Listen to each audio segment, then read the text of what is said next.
All right, it's me, Jabria.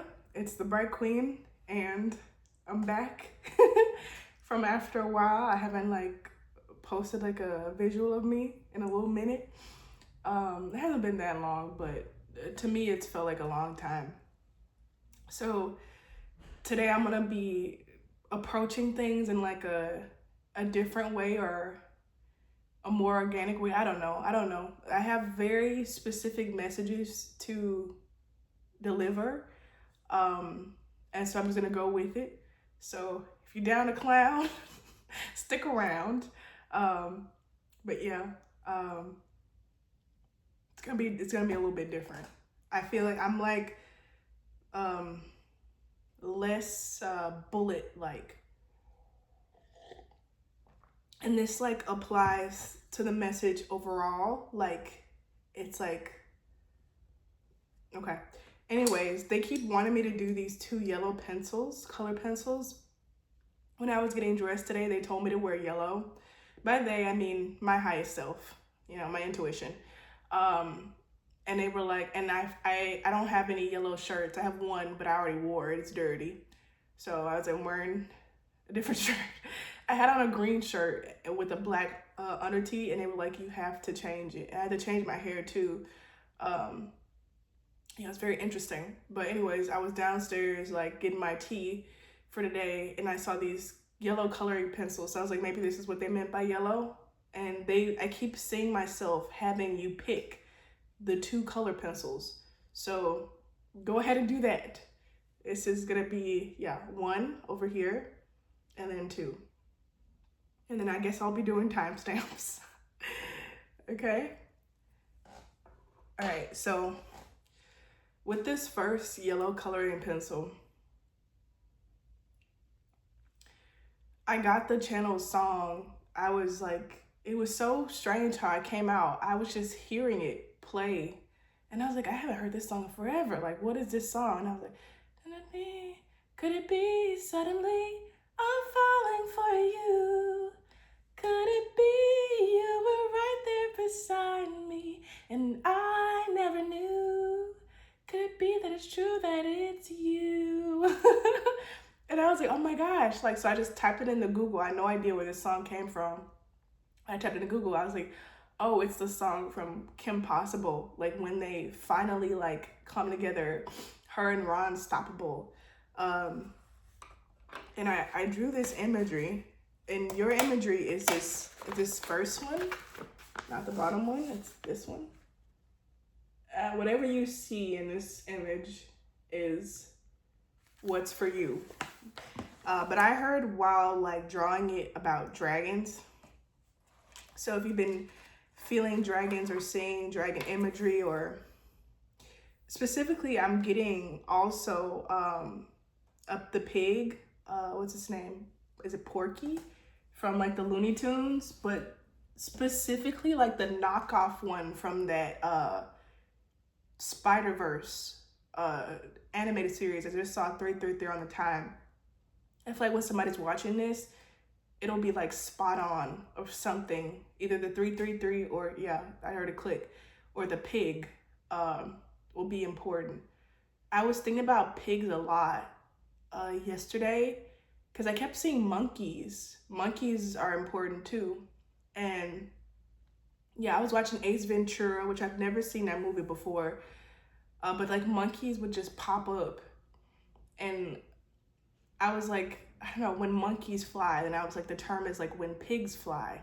And I was like, this is the time, when pigs fly. Something has happened that I never thought would happen. Pigs are flying. And I like the knockoff pig from the Spideyverse because of his animation style. It's very nostalgic.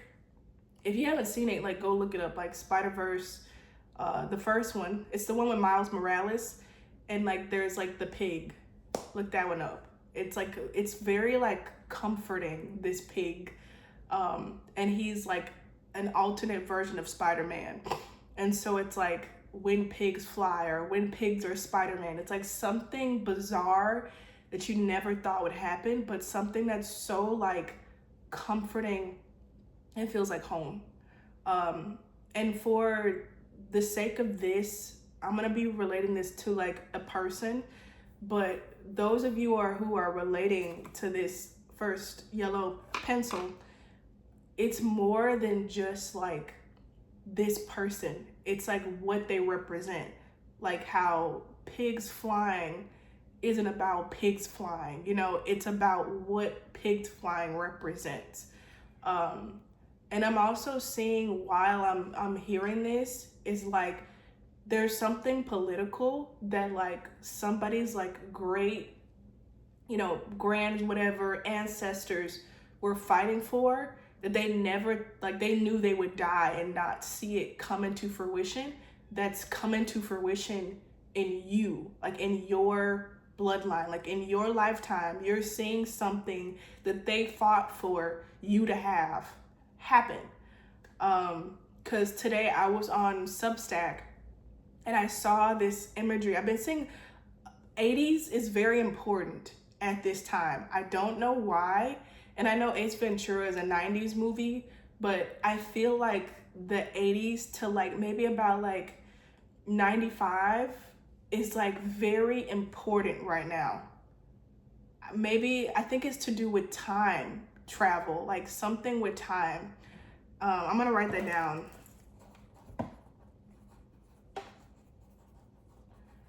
Because this is very important. I feel like I've been trying to like put my finger on these things, and because I've been like in my own little bubble of of hell, I haven't been able to voice it. And now that I'm voicing it, it feels so good. It feels like a relief for me to be saying this very sacred information. In fact, there probably will be a part 2 to this. Like this might be just yellow pencil 1, and then the next one might be yellow pencil 2, because I really want to like dive deep into this. I don't want to leave any shell unturned, and I'm hearing shell specifically, any shell unturned.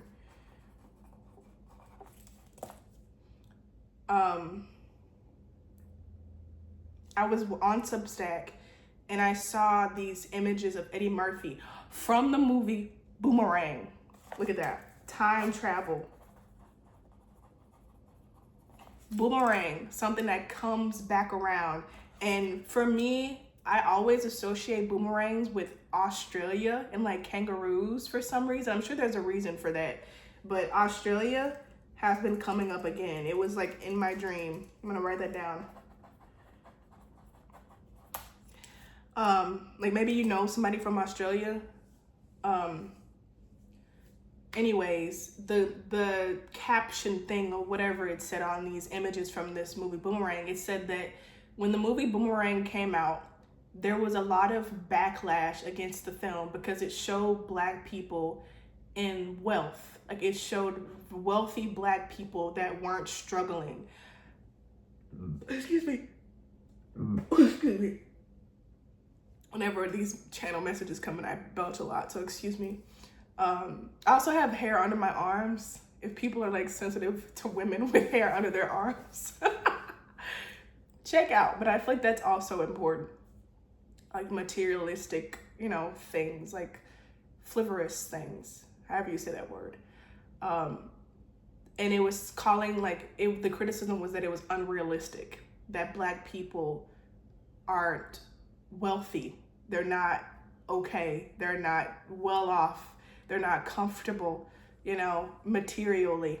And also just like socially as well. Because in that movie, his struggle wasn't his brother got shot. You know, his aunt's on drugs. You know, she's on drugs. Like it wasn't all these things that they had stereotyped with Black people. His issue was that he was a player. You know what I mean? He was a player. And this woman like gave him that shit back. Like, you know what I mean? Like that was his issue, choosing between different other wealthy, you know, Black women, well-off Black women.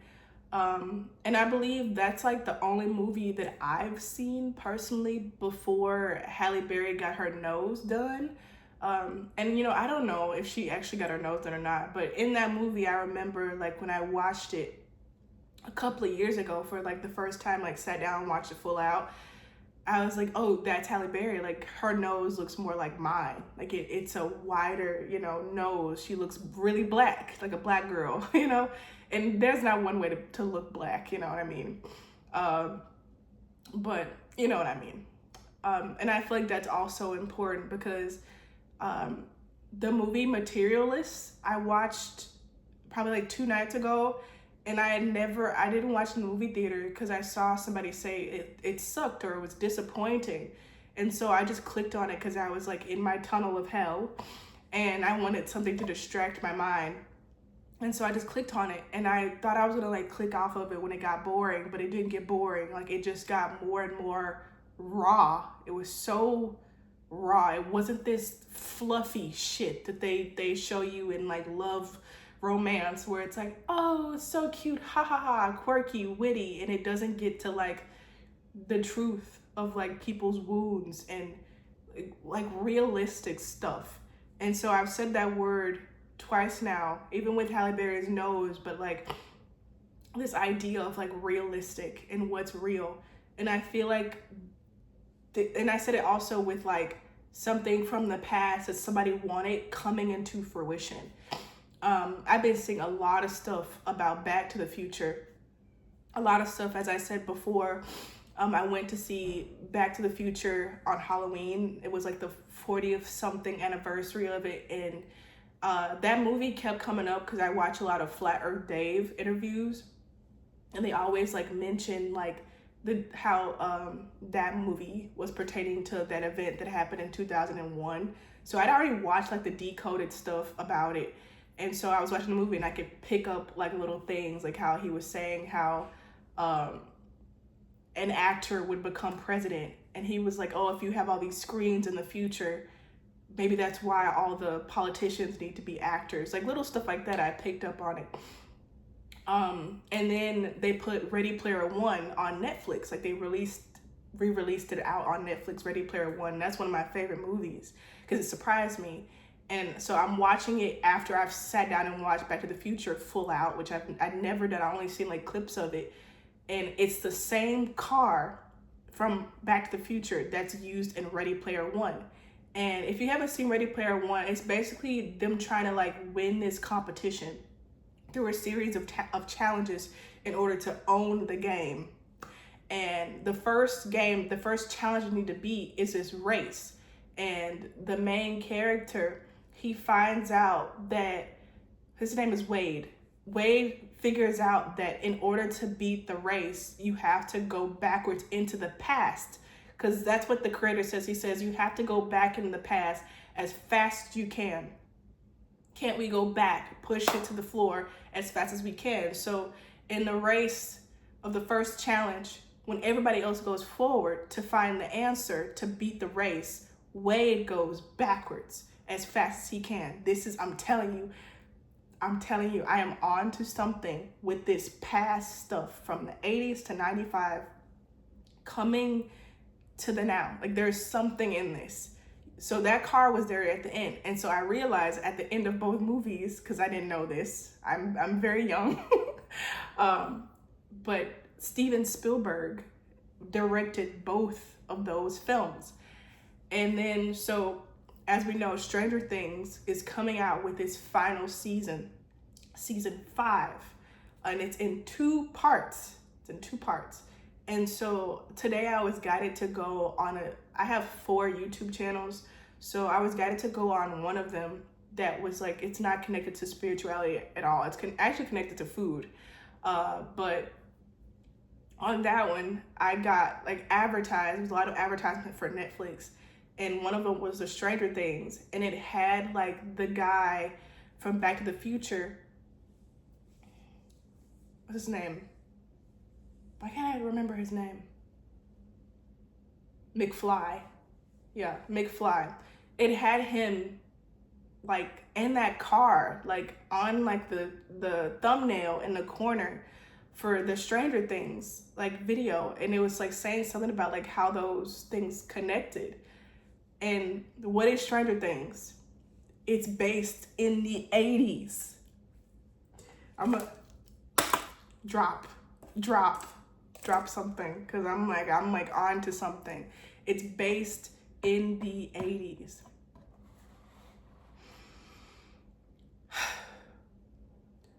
So back to this song, Could It Be? This is also something. So it's from Kim Possible. The artist or the person who sings this song, her name is Christy Carlson Romano. And it says, could it be you were right there here beside me and I never knew? Like, you were right there beside me and I never knew. There's something about someone, or like I said, the meaning, the energy of something that was like right under your nose or very close to you, and you never noticed it or saw it until now. And it's a reason for that. Just like in Ready Player One, he'd gone through the memories of the creator a million times. And then one day it's something clicked and he heard that conversation when he was like, go back into the past as fast as you can. But I also feel like, because I'm gonna get into the Christy thing, but 1 second. Right underneath the music video that I was watching of Christy for the song Could It Be, there was this video recommended by Bluebird Magic, and the title was Future Spouse, Life Partner, How and Where You Meet Them. So I feel like for these people who are resonating with this being like more of a person, it's like, I feel like it's someone new, but it feels like you have known them for a long time. I feel like it could be that you've literally known them for a long time, but you never knew them in this way. But I feel like for a majority, and I feel like it's important, is that this is someone new who feels like you've known them for a long time, but in a different way than before. Like how you meet someone and you're like, oh, I know this person from like a parallel life, from a different life. This one feels like it was hidden, like in a little pocket, and you can be as psychic, as intuitive as ever, but you never saw this person. Like, you never could see this. It's like it was very, very well hidden, but somewhere close. And so with this how and where you meet, like maybe this person like is your neighbor or something, and you never talk to them, or you heard that you were getting a new neighbor and like you never thought about it, and then you go out and meet them and boom, they're your soulmate, like they're your person. Or it could be like a place you've gone to a million times and you get guided to go there, like you haven't been there in forever because you used to go a million times, it bored you now, and you go there and boom, there's this person there. Or like I said, like the how you meet, like maybe you've gone on like dates at this place a million times, like you tried an app a million times, like to meet somebody on an app, and it hasn't worked. And so you took time away, like you just like, you know, it's whatever. And then you go back, like you get intuitively guided, or something happens where you go back and try to meet somebody on that app, and then boom, you meet them. It's almost as if there's been a glitch in the matrix, and like something that was like right there in like an alternate reality or a parallel reality, like it synced or it merged to yours. I was guided to watch the Simpsons movie, though I never finished rewatching it. It was very interesting. I'm gonna get to the Christy thing, I haven't forgotten. Because the first time I watched it was kind of like accidental. The click. I went to the movies to see the Bratz movie. I was a little girl. I went to see the Bratz movie. And my brothers and my dad, like all the boys had gone to see the Simpsons movie. And like right when the Bratz movie ended, we snuck in to see the Simpsons movie in the next theater so we could all be together as a family. I think that was the first and only time I've like snuck into a movie theater without paying. And I was amazed because I had no idea about like The Simpsons and that it was that good. I'd only like seen clips of it as a child because it was adult cartoon. Um, excuse me. But anyways, in that movie, what happens is there's like this dome that's over the whole town, and you can't get out of it. Like nobody can get out of this dome, so everybody's going crazy, even though nobody planned to leave. And in the backyard, I think it's the baby Maggie that discovers there's a sinkhole, and she pops in and she pops out underneath this sinkhole that lets you out of the dome.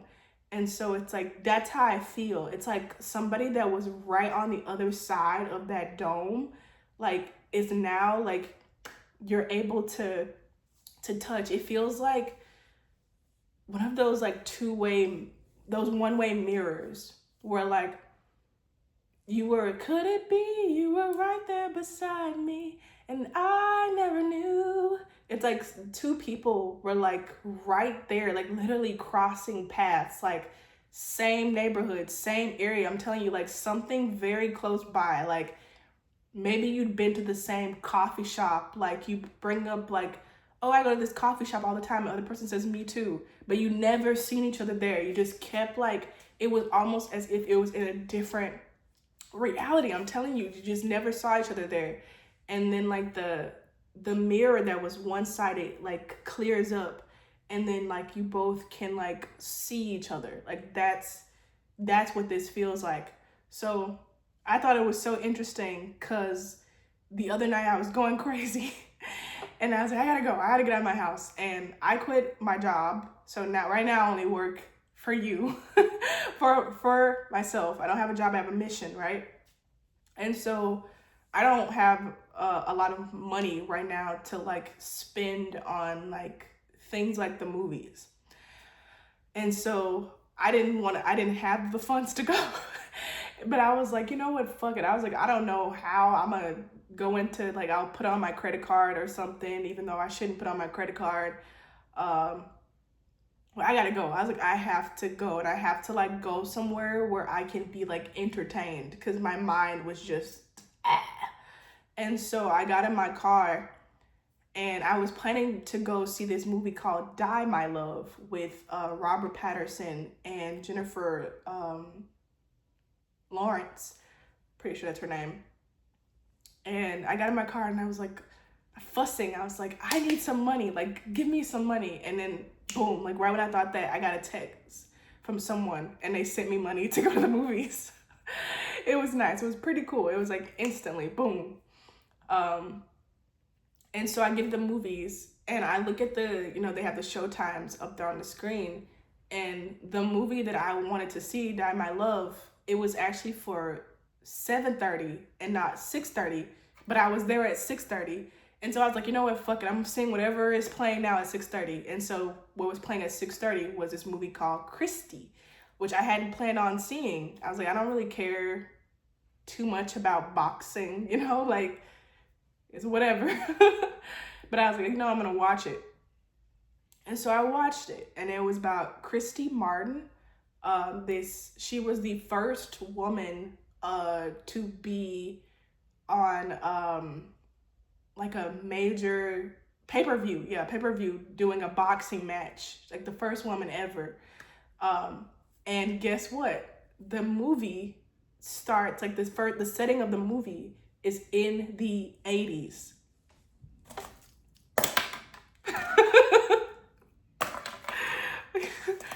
Mic drop.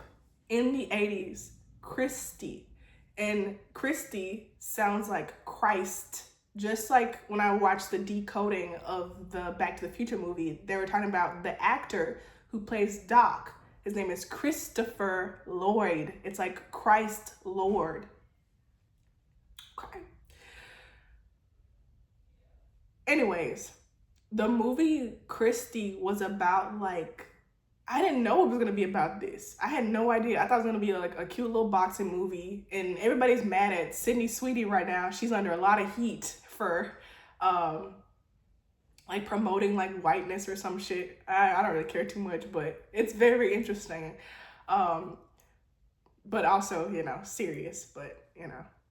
Anyways, I thought it was just be a little boxing movie, kind of like Creed, you know, like how Creed is like, you know, but this movie was like about abuse. Like, it was literally about like overcoming abuse. Like, it's like this man, so she was really young, I think like 20, when she was introduced to this man that was supposed to help her like in her career. And this is all, I'm telling you, this is all for you. This is all for you. So stick with me. If you're still watching this, give this a thumbs up, leave a comment, say I love you, and mean that for yourself and for me. Or if you want to donate, you can do that too. It's in the description. So at the very beginning of like when people like saw she had talent, this guy was like, you need to go to this place and get trained by this guy, right?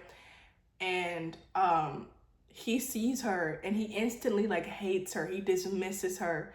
And then when she does like get the chance to kind of box in front of him to show her skills, he like tells the guy that's boxing with her to hurt her, to break her ribs. And the ribs are very important because as I've learned from Dave Weiss, and it is in the Bible, like the rib is like the one that was like given from Adam to make Eve, and it's the only like bone in the body that can like regenerate itself. That's what I've heard. That's what I'm gonna stick with. And so I think all of this stuff is like so important. And I'm hearing the third rib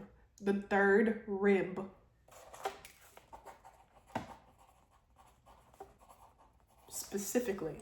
I'm hearing the third rib. And so the guy who's boxing her hits her in the rib, and that shit hurts. And she's like, you know, oof, it hurt. But then she's like, come on. Like, she brings him on again. She's like, come on, I'm not done. And then boom, she knocks the guy out. And so the trainer guy like sees that she can actually fight, you know? And that's when he like takes her under her wing. And from then on, he becomes this parasite. And if you've been watching my videos, because I've been doing lives, I haven't been doing much of these, I mention parasites. I mention them. I believe it's in the Divine Timing Brought You Here live energy update of parasites. And she goes on and she becomes famous. Like I said, she's the first woman on pay-per-view, like paid for a match of a woman. And she's very talented, has so many knockouts. Like, she's the one that put like women boxing on the map. Like, she made it a thing. She popularized it. And he's just leeching off of her like the whole time, telling her like, nobody believes in you but me. Like, nobody wants you but me. Her dad calls her and he picks up the phone and he tells her dad like, oh, she's out running right now, she can't talk to you. Hangs up, like isolates her from her family, shames her about her sexuality, like, you know, all the typical parasitic things. He eventually, all this stuff, I'm sorry, trigger warning. I'm gonna put that in so you'll know, trigger warning. He eventually like starts like getting her hooked on drugs as another form of like controlling her, controls what she eats, where she goes, who she messages, you know, like I said, just all the typical things. He starts taking videos of her so that he can use them to shame her and also to profit from her. He's literally stealing money from her, you know, that he hides and probably sends to his ex-wife and kids, like just leeching off of this woman. And again, trigger warning. This is about like harm to a body. So skip ahead if you don't want to hear this. But eventually she's like, you know fucking what? Like, she's like, I'm done. Like, I am done with this. Like, I'm done. And he tells her, if you leave me, I will kill you. And he tells her this throughout the movie. And she leaves him. And when he tells her that, she says, do what you gotta do. On some boss ass shit. Do what you gotta do. And skip to a scene where she comes back to her house where he's at, because she's like, I'm not letting him run me out of here. Like, this is my place. I pay for this shit. Like, this is my house. And she's on the phone with Rosie, which maybe that's why I had a dream about this woman I know named Rosie. That name, the rose, you know, the rose is extremely symbolic when you think about just across like the generations of time. The rose is like a very important flower,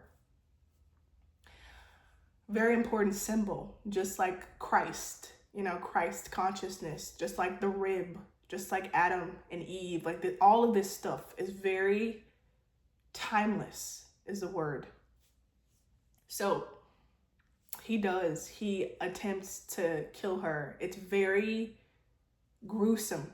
First, it's through stabbing, and he stabs her here in the ribs and like other places too, but it's mostly here, like in her torso area.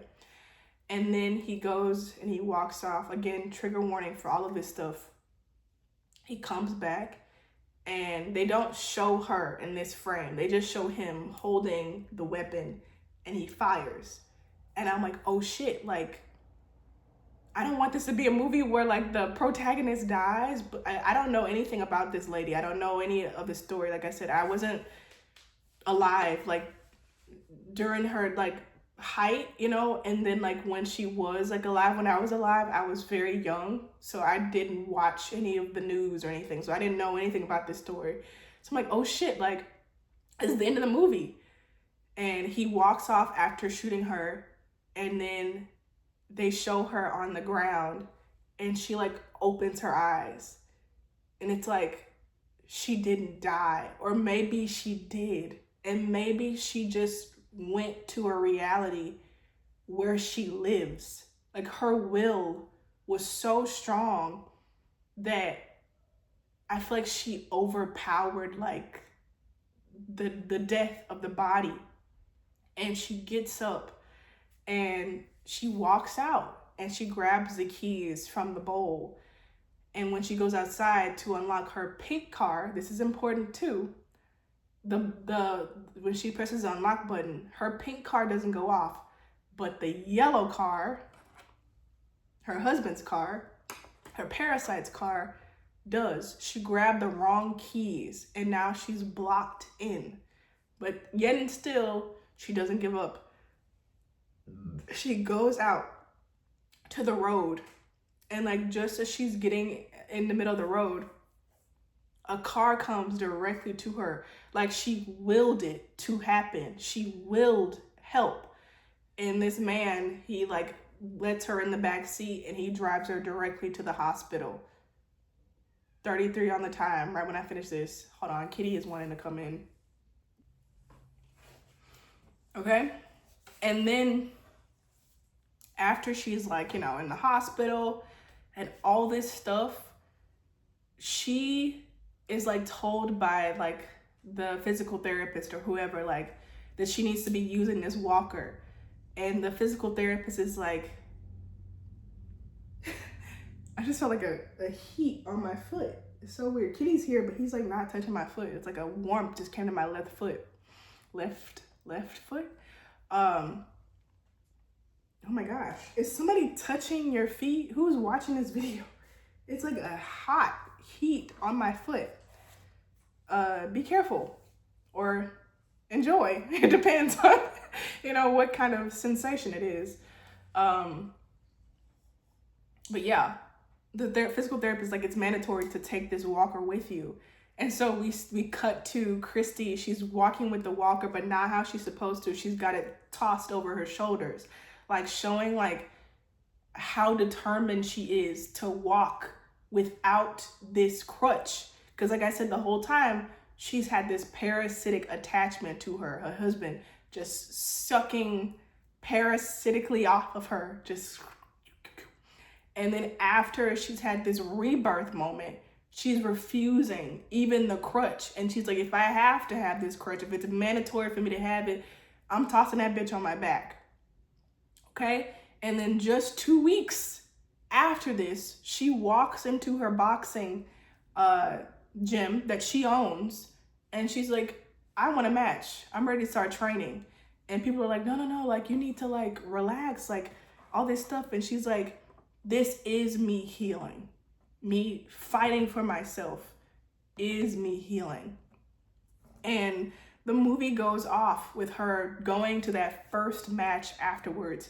And she was so scared because for years she'd like made fun of lesbians. She'd made fun of like women in general and just been an asshole to women and just a lot of people, just very hardened because of what she was going through like behind the scenes.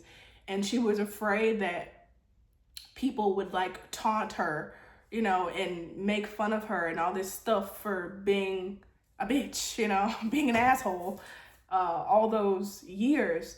And someone told her, which this woman would eventually become her wife, she was like, yeah, maybe they will. Maybe they'll call you an asshole. Maybe they'll laugh in your face, or maybe they won't.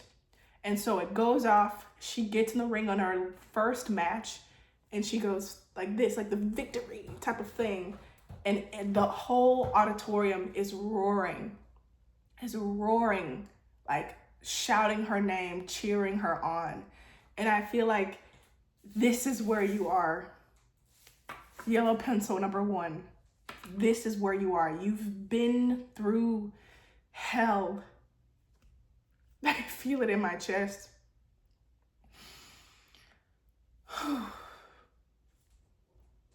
In your life. And I feel like this last time, this recent time of this tunnel where you've had to push through, you've done it so many times, but push through. I heard somebody compare this to giving birth. Yeah, it was Solara speaks. Solara speaks. And she was comparing this to like the birth process, or was that her? Was it somebody else? Oh my God, it might have been somebody else. Somebody I was watching compared this to the birthing process and how uncomfortable it is for the mother and the child. And you know, like the mother is exhausted and they're like, push, like one more time. Like just push everything you got. Like that's what this has been, like that pushing through, push one more time. Keep going. Everything you've got, give it over. My stomach is growling as I'm saying this. Push, push. And that's what this been. And I'm here to tell you, like, congratulations. Because the parasite is gone. As I said in my one about the Krogers, I did a live about the Krogers. I forget what it's called now. That which you wish or something. But like the ceiling has been removed. There's always been this limit on you, this limiting thing, limiting you from going past a certain point. And I feel like this is something that was a curse or something generationally that they put on you forever ago, maybe specifically in the 80s or the 1880s. Who knows? It was something. And it's like your whole family.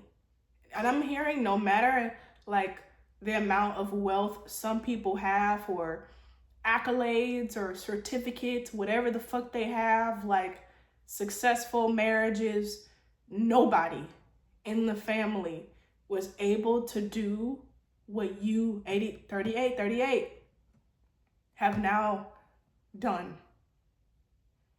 And I feel like it has to do, like I said, with that dome, that one-way mirror, not being able to see or access something like it was hidden, like a treasure right in your backyard, but it was in a slightly different dimensional space that required you to match it energetically in order to access it. Like you could not access it with that parasite, that limit on you, restraining you, holding you back. And now it is gone. Like my stomach is like, yeah, like this womb, this is my womb area, you know, my solar area, that yellow, the sun has been coming out a lot. But yes, now you have done it and now you are free. I don't give a fuck what it looks like. You are free. I'm wondering if they're wanting me to share this in this pile or like if it's the other one. I feel like I'm gonna end this one here, and I feel like this is what the other one will be about, what I'm about to say. And I feel like the reason why I was saying at the beginning, like, this is gonna be different if you're still watching this, is because I feel like this isn't so much about like this is one pile and this is another. This is about part 1 and part 2. Like, I was kind of guided to watch like Back to the Future Part 1 and Part 2. This is also something I noticed about those movies. Like, it says Part 1 and Part 2 and Part 3. It's not like Back to the Future 1, Back to the Future 2. Like, it's like one continuous thing. It's not like separate. It's one thing. And that's how I feel. I was also guided to watch the show Dark on Netflix, and it was 3 different times, because that movie is about time. That show is about time travel. It's about 1953, 2019, and I think the 90s or something like that. Like, it's like about 3 different time periods. Oh, and it makes a similar shape to this, but I'm gonna draw it out now. It's like, it's this shape. But they're all like happening at once in this show. And the last part I saw, because I didn't finish watching it all, but the last thing I heard somebody say was like, this is the day. This is the day where it all started and where it all ends. And they were like, after today, everything will be new. It's as if this whole time, like I said, your whole like family has been coming up a lot. Your whole family has been only able to loop in this circle that was already done before. It was the same thing over and over and over. Everybody repeating these curses, like the past, the present, the future, all repeating the same thing. It's like, you are the ultimate curse breaker. And after this, it will be all new and free from the control of these parasitic oppressors.